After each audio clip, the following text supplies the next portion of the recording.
first question today is from Andrea Wu, Globe and Mail. Hi, Dr. Henry. Thanks for taking my question.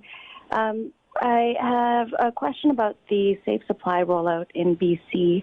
We've been hearing that many doctors and nurse practitioners are choosing not to prescribe for this purpose, either because of liability, because there's not enough evidence to support it yet, or because they're just otherwise uncomfortable with doing so. And what that has meant is that some people who could benefit from a safer supply are unable to access the option. So I'm wondering what you would say to these doctors and nurse practitioners, and I'm wondering if there's any work underway to facilitate a broader rollout.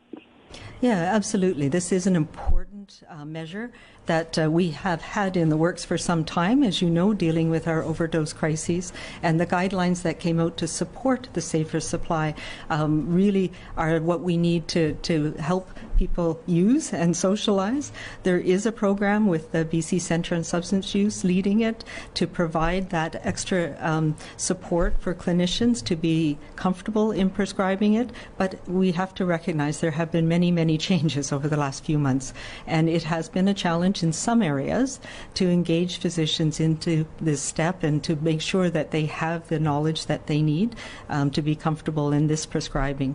So it is something we're working on through the Overdose Emergency Response Center, and I've been supporting it as well.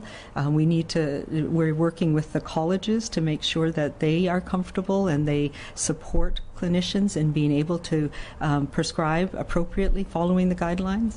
And I will say that we've more than doubled the people who have had access to safe supply, and some of the really important initiatives are the people that recently we've been working with in Oppenheimer Park, Topaz Park here in Victoria, getting them into a safer, stable environment indoors, and a critical part of that is making sure that they do have access both to overdose prevention services but also to a safer supply, and that has been a fairly successful program, making sure that those people have access as they're moved into indoor spaces, more safe spaces.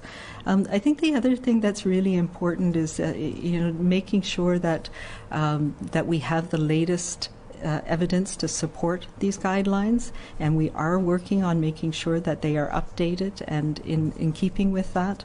And I had another thought, and I've just gone out of my head. If I think about it again, there was one other thing we were working on related to this. We're looking at making it protocolized so that people can have access without having to see a physician necessarily for the prescribing piece. So we do have clinics where many people are able to access, and that we'd have a very strict protocol that people could enter into the program, be assessed by a nurse or another team member, and then if they meet the criteria, automatically have access to the medications they need to support them. So those are things that we're working on, and it is unfortunately a slower process than we would have hoped.